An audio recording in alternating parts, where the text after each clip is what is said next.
Narmada యశాల audio సిరీస్‌కి స్వాగతం. నేను మీ Narmada. Romantic love story 'contract పెళ్లి' భాగం 54 ముగింపు. అవునమ్మా! నాకు గుర్తుంది. అప్పుడే కదా మొదటిసారి నాకు నాన్న మీద బ్యాడ్ ఇంప్రెషన్ ఏర్పడింది అంది కృతి. అదే మరి నీకు ఇతర పిల్లలకు ఉన్న తేడా. ఆ వయసు పిల్లలు ఇలాంటి చిన్న చిన్న గొడవలు తరచూ తమ ఇండ్లల్లో చూస్తూనే ఉంటారు. నీలాగే భయపడతారు, ఏడుస్తారు. కానీ ఆ విషయాన్ని వాళ్ళు అప్పుడే మర్చిపోతారు. అదే తలుచుకుంటూ నీలాగా ఎవరూ గుర్తుపెట్టుకోరు అంది సుదేష్ణ. నాకు మొదటి నుండి కోపం ఎక్కువ. కోపం వస్తే ఉన్న వస్తువులన్నీ పగలగొడతాను. సాధ్యమైనంత వరకు నాకు కోపం రాకుండా చూసుకో అని మా పెళ్ళైన కొత్తలోనే నాకు చెప్పారు మీ నాన్నగారు. నేను చాలా వరకు ఆయనకు కోపం రాకుండానే ప్రవర్తిస్తూ ఉండేదాన్ని. కానీ అప్పుడప్పుడు ఇలాంటి చిన్న చిన్న పొరపాట్లు నా వల్ల అయ్యేవి. అప్పుడు మాత్రం ఆయన కోపానికి నేను బలయ్యేదాన్ని. ఆయన నా మీద ఎంత కోపగించుకునేవారో ఆ తర్వాత పడక గదిలో నాకు సారీ చెప్పి అంతే ప్రేమగా ఉండేవారు. ఈ విషయం నీకు తెలియదు. ఆ తర్వాత కూడా మా మధ్య చాలాసార్లు రకరకాల కారణాలతో చిన్న చిన్న గొడవలు జరిగాయి. నువ్వు స్కూల్కి వెళ్ళేదానివి, లేదంటే మంచి నిద్రలో ఉండేదానివి. అందుకే ఆ గొడవలు నీకు తెలియదు. నాన్నగారి మీద కొద్ది కొద్దిగా ద్వేషాన్ని పెంచుకుంటున్నావన్న విషయం నాకు తెలియదు. తెలిసి ఉంటే అప్పుడే అసలు విషయం నీకు విడమర్చి చెప్పేదాన్ని అంటూ బాధపడింది సుదేష్ణ. మరి నేను 10థ్ క్లాస్‌లో ఉన్నప్పుడు చాలా పెద్ద గొడవ జరిగింది కదా! నాన్నగారు నిన్ను తోసేశారు కూడా. నీకు దెబ్బ తగిలింది, రక్తం వచ్చింది. ఇంకా బయటికి వెళ్ళి 3 డేస్ వరకు నాన్న రాలేదు.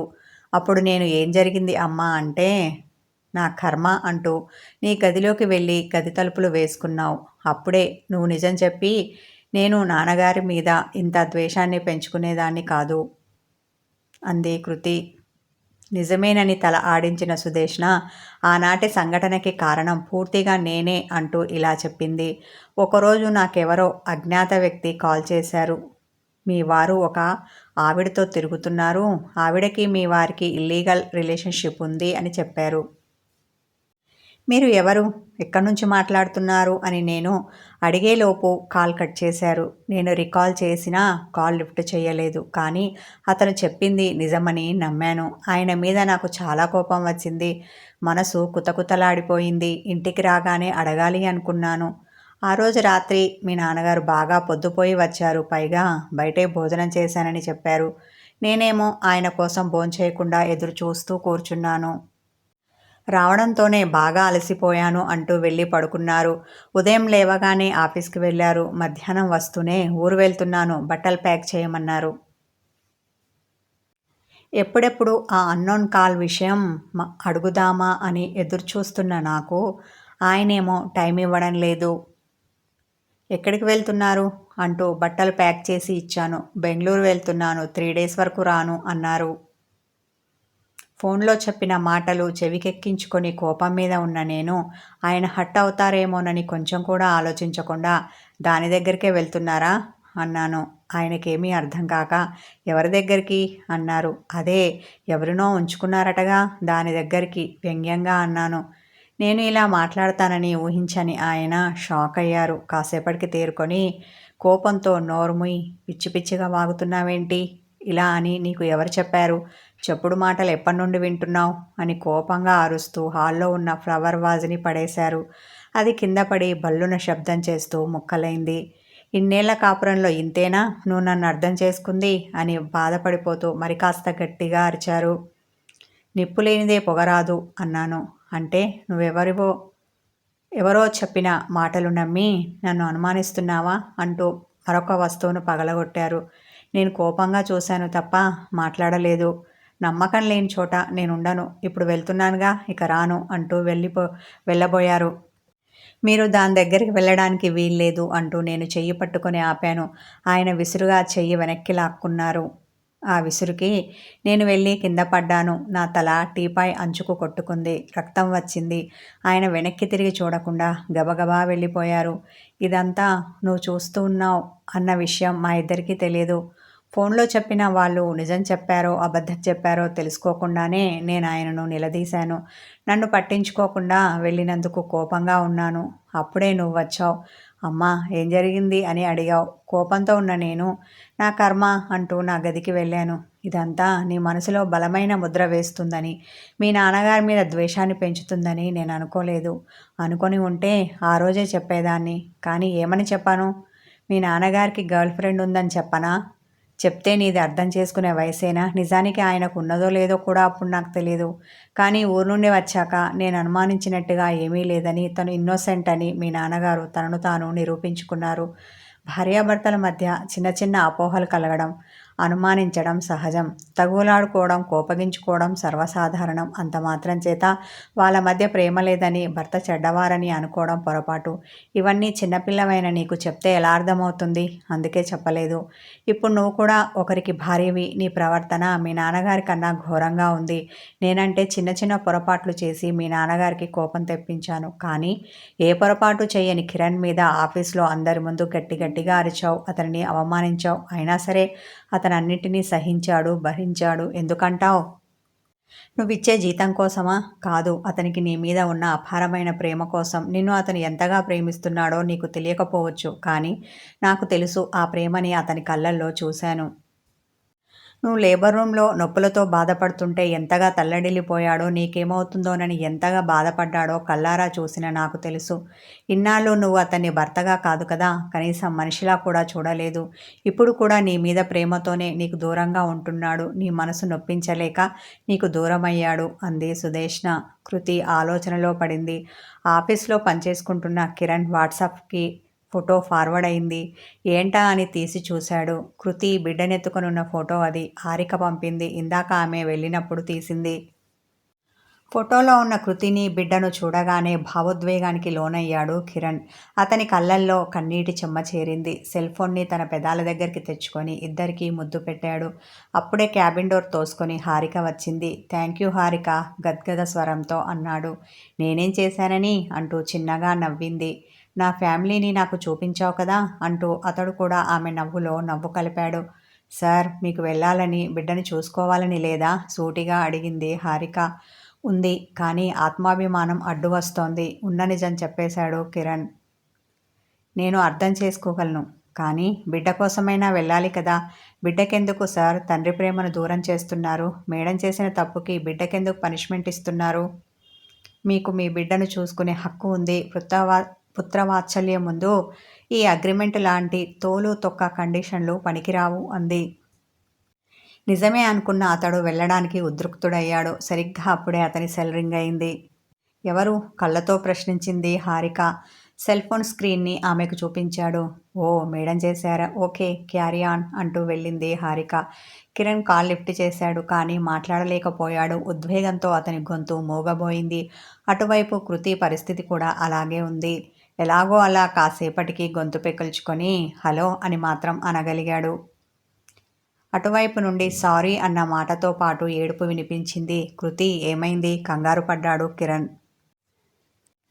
మిమ్మల్ని చూడాలని ఉంది. అర్జెంటుగా వచ్చేయండి రుగ్ధకంఠంతో చెప్పింది కృతి. వస్తున్నా అంటూ కాల్ కట్ చేసిన అతడు పరుగులాంటి నడకతో ఆఫీస్ నుండి బయటపడ్డాడు. కారు హారన్ చప్పుడు గేటు ముందు వినిపించగానే అల్లుడుగారు వచ్చినట్టున్నారు, కూల్గా మాట్లాడు, అతని మనసు నొప్పించకు అన్న సుదేష్ణ బాబును తీసుకొని తన గదికి వెళ్ళింది. కిరణ్ అడుగుల చప్పుడు అంతకంతకు దగ్గరవుతుంటే కృతి గుండె కొట్టుకునే వేగం పెరిగింది. చేతులు నలుపుకుంటూ గుమ్మం వైపు చూసింది. కిరణ్ తలుపు తోసుకొని రాగానే ఒక్క ఉదుటున అతన్ని చేరి హక్ చేసుకుంది. అతడు ఆమె చుట్టూ చేతులు వేయగానే మరింత గట్టిగా హత్తుకుంది. భావోద్వేగంతో ఇద్దరి మనసులు మూగబోయాయి. ఎన్నో మాట్లాడాలని ఉన్న మాటలు పెదవి దాటలేదు. చాలాసేపటి వరకు ఆ తన్మయత్వం నుండి తేరుకోలేకపోయారు వాళ్ళు. కిరణ్ ఎదపై తలపెట్టుకున్న కృతి సారీ అంది. అతడు అని మాత్రం అనగలిగాడు. నా మీద కోపంగా లేదా?